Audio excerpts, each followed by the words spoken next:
In 1943, it was one of our strategic aims to draw as many German forces as possible away from the Russian front and French coastal areas and to contain them on the Italian peninsula while liberating as much of Italy as might be possible with the means at our disposal. As the bulk of our supplies was directed to England for the forthcoming invasion, operations in Italy had to be conducted on an extremely limited scale. Thus it came about that during the winter months, the number of Allied divisions in Italy was greatly reduced. Yet so determined was their effort that they succeeded in holding in Italy a very large number of German divisions during the pre-invasion period.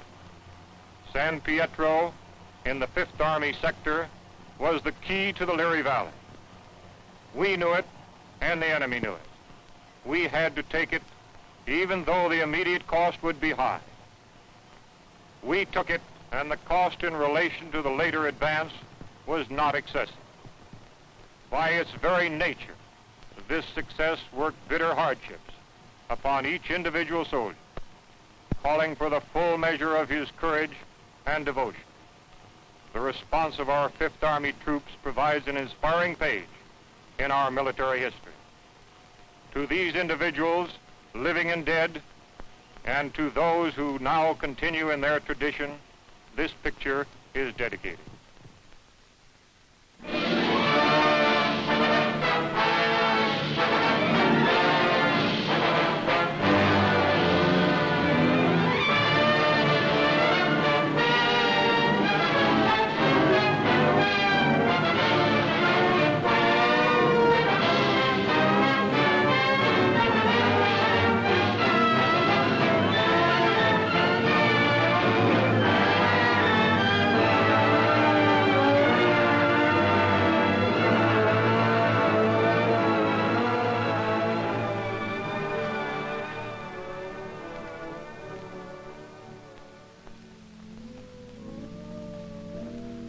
Liri Valley lies in the Italian Midland, some 60 miles northwest of Naples to some 40 miles southeast of Rome. A wide, flat corridor enclosed between 4 walls of mountains. In winter, the highest peaks of the Liri Range ascend into the snows, but the valley floor with its olive groves and ancient vines, its crops of wheat and corn, is green the year around. That is, in normal times. Last year was a bad year for grapes and olives, and the fall planting was late. Many fields lay fallow. There are 2 ways from the south into the valley. One, a narrow pass. The other, a high, scenic road over the mountains. They converge before the site of the ancient village of San Pietro, which for 700 years has stood at the threshold of Liri Valley, welcoming the traveler.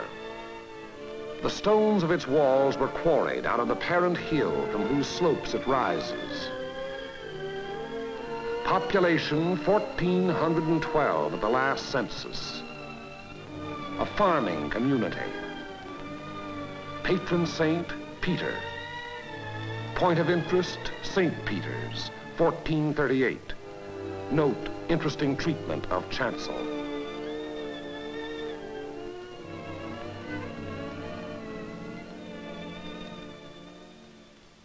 From the end of October 1943 until the middle of December, San Pietro and the surrounding ground was the scene of some of the bitterest fighting on our 5th Army front.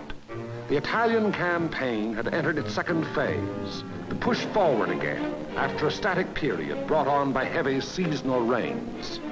Our battle lines were haphazard as the terrain itself, with its flood-swollen rivers that twisted back and forth across our line of march so that each river seemed like 5. And where there was no river to cross, a mountain blocked our going, each peak ahead being a few meters higher than the last we had won, so that each new peak had to be fought for, the hard, uphill way, with the enemy looking down our throats. They had had time to fortify and camouflage their positions. No amount of artillery fire or aerial bombardment could force them to withdraw. That was for the infantry to do, employing those weapons that can find and destroy life in narrow trenches, caves, and fighting holes. It was up to the man with the rifle, the man under fire from all weapons, the man whose way all our weapons, land, air, and sea, serve only to prepare. It was up to the foot soldier to attack a hidden enemy over ground that was sown with mines, the anti-personnel S-mines that fly up at a footfall to explode beneath the groin. Nowhere along the entire front were enemy preparations more elaborate than in the San Pietro area. For San Pietro stands at the threshold of Liri Valley, and through Liri Valley, wide and level, runs the most highly prized length of road south of Rome. By early December, we had taken and were holding high ground to the northeast, east, and south of San Pietro, the Camino Maggiore hill mass being last to fall. An Italian brigade under Allied command had made a vain attempt to capture Mount Lungo, possession of which would have acted greatly to our benefit in the impending action. The Italians were all but annihilated. In view of their excessive losses, further operations against Mount Lungo's strategic heights were abandoned. And it was decided to make a direct frontal assault on enemy positions in and around San Pietro. Elements of the 36th Texas Infantry Division were rotated from position to position, overlooking the valley, so the troops might study the terrain ahead from various viewpoints.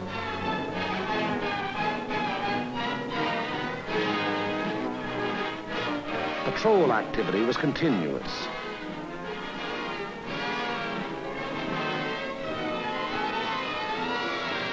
Day and night, units went out to reconnoiter the ground, draw fire, take prisoners, thus adding to the sum of our information about the enemy. High points, Mount Lungo's 351 and Mount Samucro's 1205 and 950 were all manned in force. The town itself was strongly garrisoned with numerous mortar, machine gun, and heavy weapon emplacements. 4 enemy battalions were dug into a line of connecting trenches and mutually supporting pillboxes in depth that extended from the base of Mount Lungo, northeast across the valley floor to the base of Mount Samucro. Another battalion was organized to defend the high ground northwest of San Pietro. Areas before these positions were heavily mined and held a confusion of barbed wire and booby traps. On the afternoon before, D-Day and H-Hour were communicated to battalion commanders.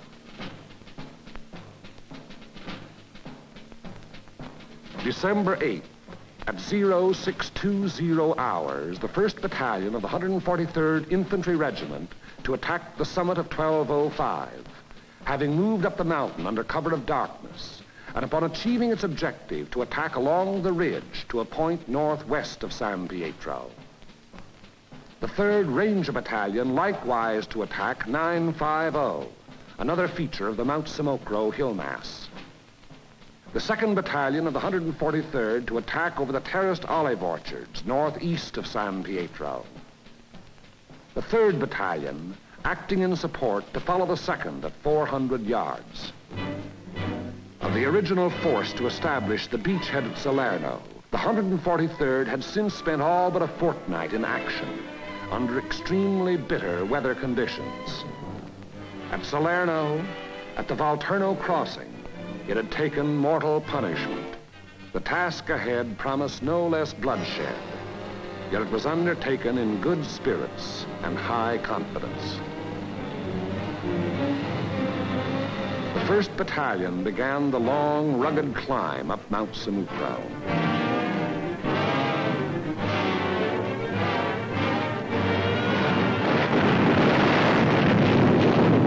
As night fell, our artillery opened up, and throughout the night hours, intense fire was laid down on the enemy's main line of resistance.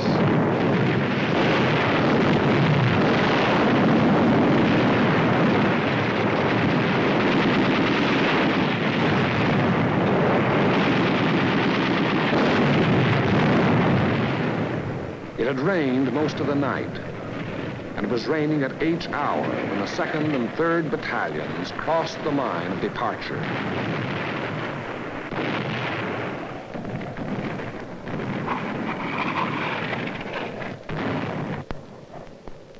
Some 200 yards forward, they encountered mines and automatic fire from pillboxes.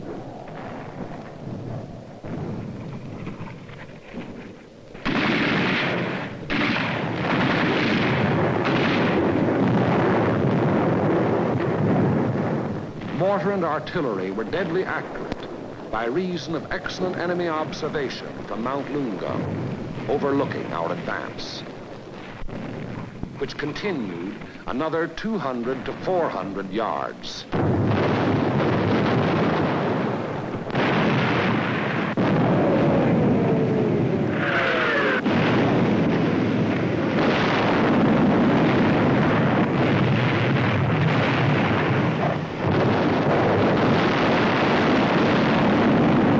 Many men gave their lives in attempts to reach pillboxes and throw hand grenades through the narrow gun openings. The 3rd Battalion was committed.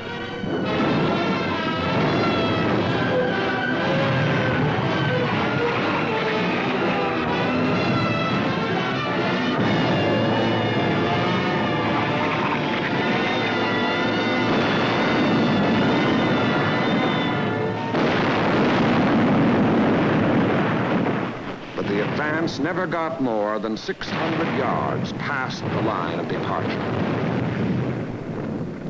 Our initial assault on San Pietro had been repulsed with heavy casualties.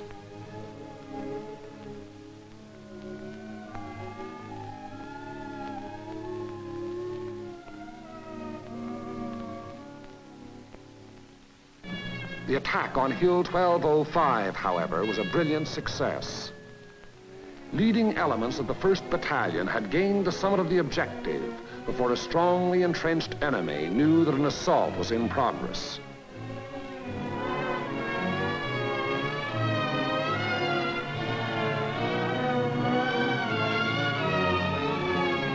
To the right of 1205, the 3rd Ranger Battalion had also captured its objective, but only after successive attacks and costly casualties. For on 950, the enemy was not taken unaware. Counterattacks were to be expected on both 1205 and 950. They were not long developing.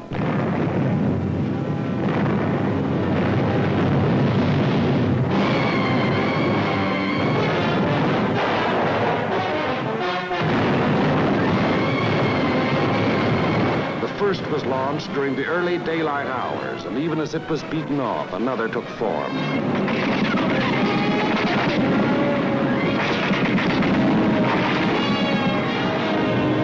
Day and night they followed in unremitting violence.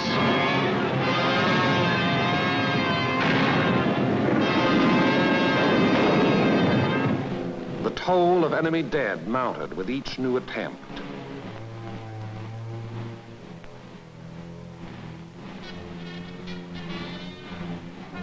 But German prisoners captured on 1205 and 950 said they had been ordered to retake those positions at all cost.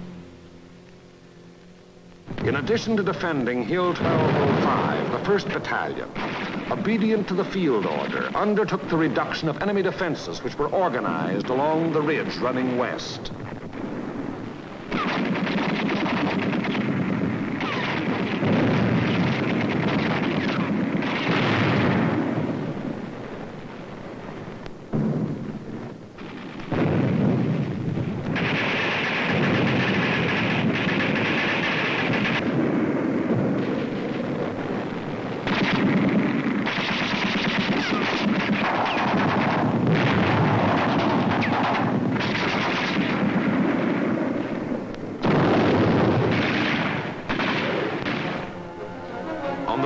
December, the 1st Battalion was reinforced by the 504th Parachute Battalion, which took over and maintained the defenses of 1205 and 950.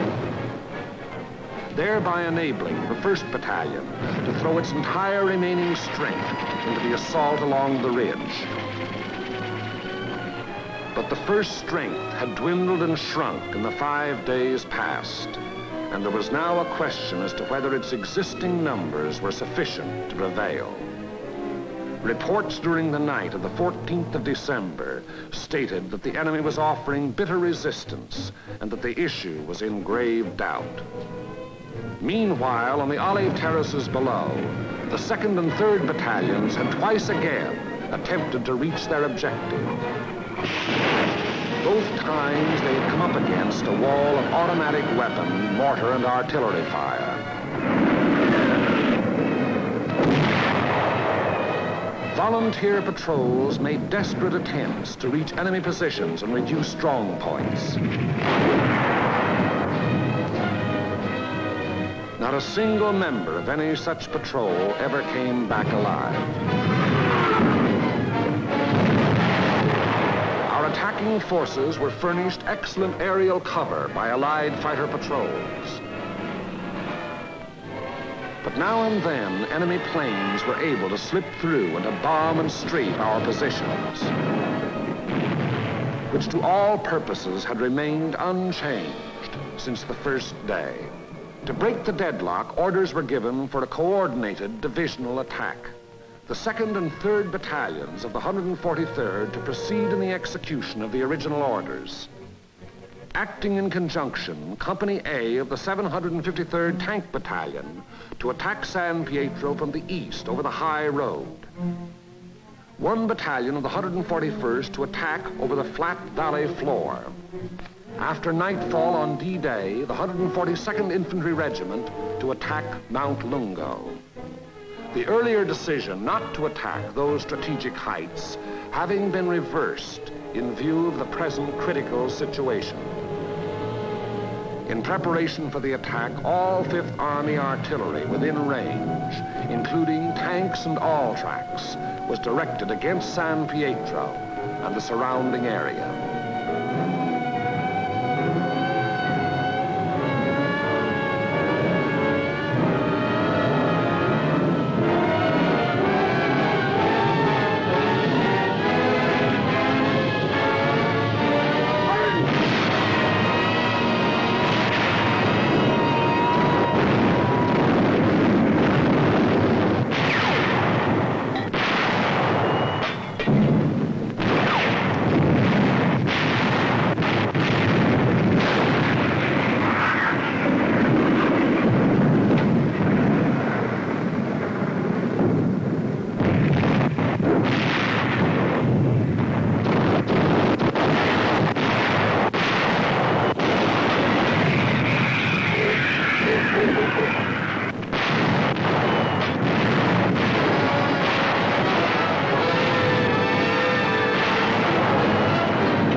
Hour, 1200 hours.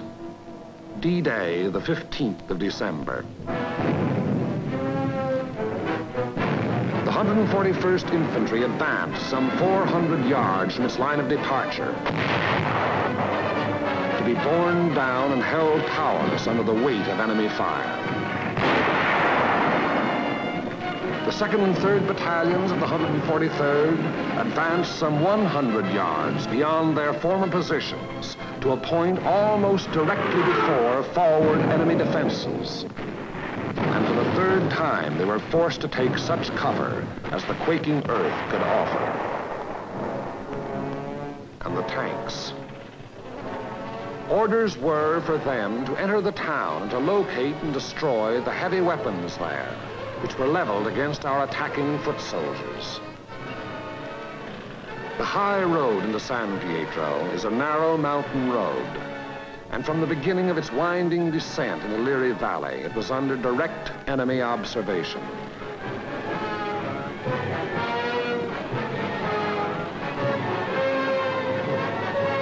"16 tanks started down that road. 3 reached the outskirts of the town.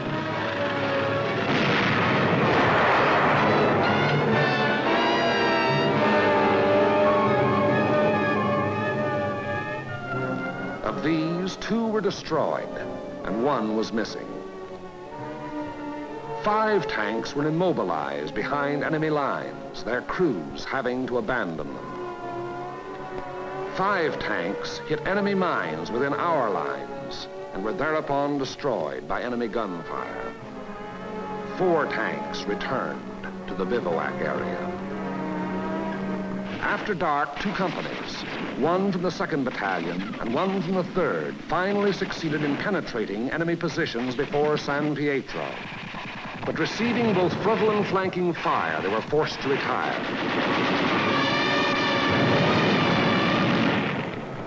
Company E having been reduced in strength to a handful of riflemen, and Company L faring little better.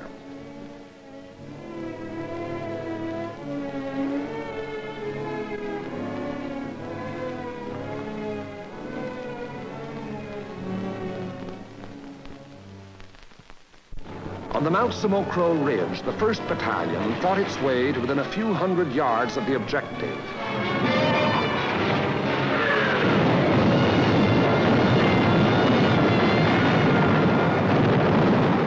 But it had paid for ground gained at the rate of a man a yard, and it did not have strength to carry the fight any further forward. On Mount Lungo, however, despite bitter resistance, battalions of the 142nd in successive waves kept pushing upwards until, in the early daylight hours of the 16th of December, its foot soldiers had gained the summit and were wiping up what remained of a stubborn enemy. And that height proved to be a key position in the enemy plan of defense, for even as Mount Lungo fell, the enemy throughout the San Pietro area made preparations to withdraw. Almost invariably, the enemy will counterattack to cover a withdrawal. The first violent thrust was delivered within a few hours.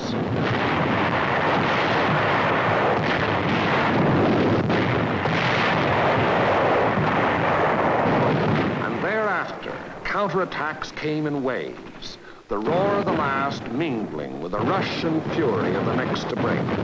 Many companies lost all their officers. Enlisted men came forward as inspirational leaders to rally their battered companies into resisting yet one more onslaught. Our own artillery was brought to fall within 100 yards of our front-line elements. After 5 hours, during which the earth never ceased to tremble, counterattacks ended, indicating that the withdrawal of the enemy's main body had commenced.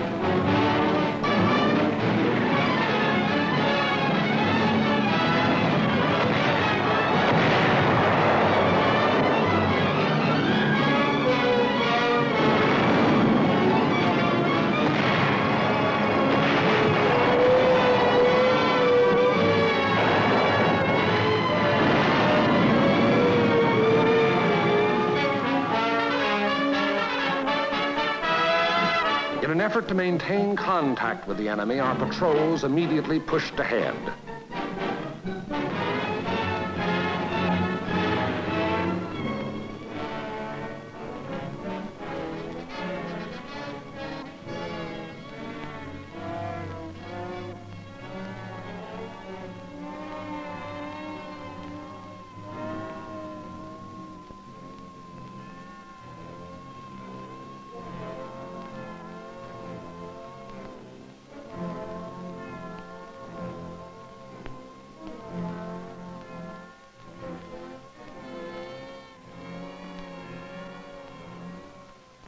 Entering the town, they discovered that San Pietro was ours for the taking.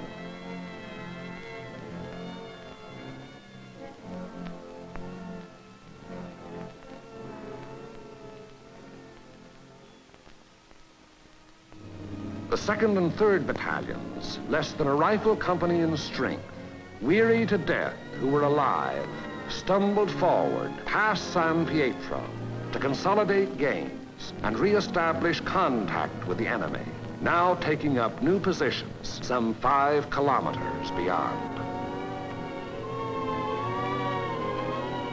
That is the broad shape of the Battle of San Pietro, which was but the first of many battles in the Erie Valley. It was a very costly battle. After the battle, the 143rd Infantry Regiment alone required 1,100 replacements.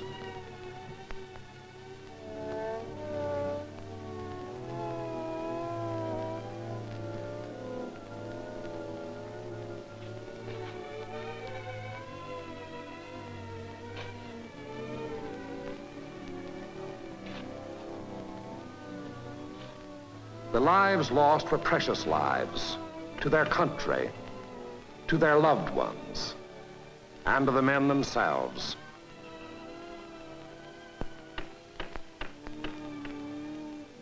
For the living of the 143rd Infantry Regiment, more than 100 decorations for acts of valor above and beyond the call of duty.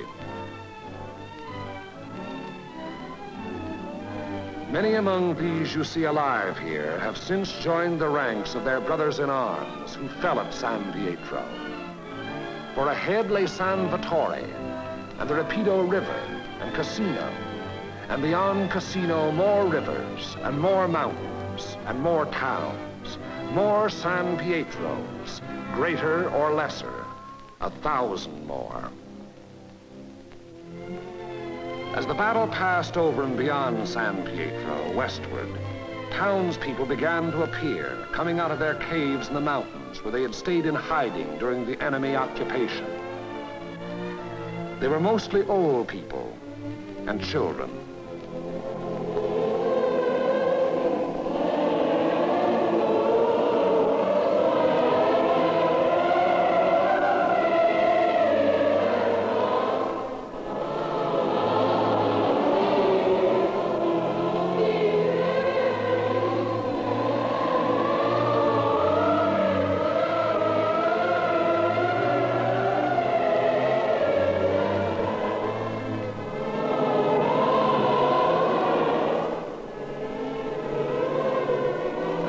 People were warned against enemy mines and booby traps, which were in the process of being cleared.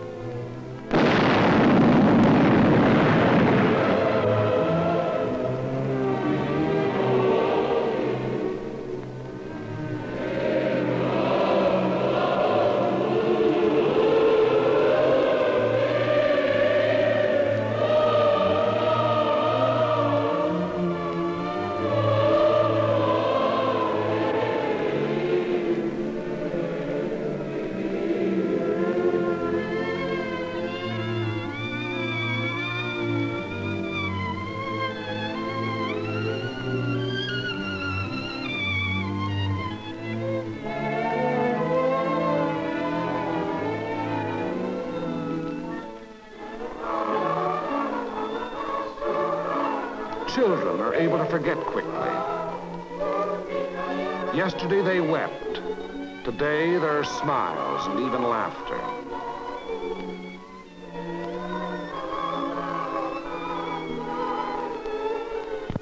Tomorrow it will be as though the bad things had never happened.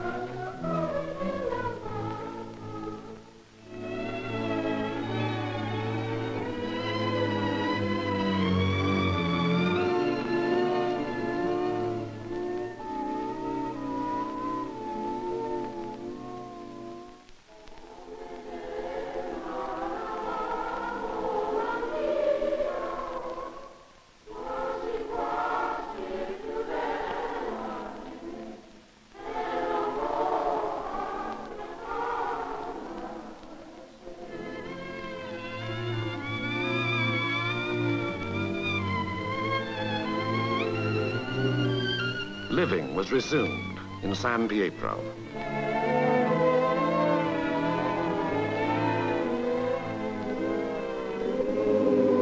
Our prime military aim being to engage and defeat the enemy, the capture of the town itself and the liberation of its people is of an incidental nature. But the people in their military innocence look upon us solely as their deliverers. It was to free them and their farmlands that we came.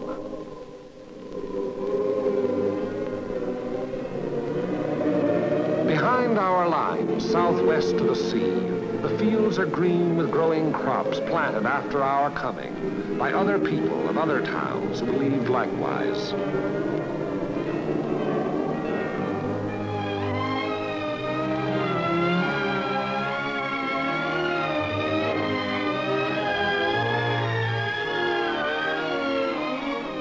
The new won earth at San Pietro was plowed and sown. It should yield a good harvest this year.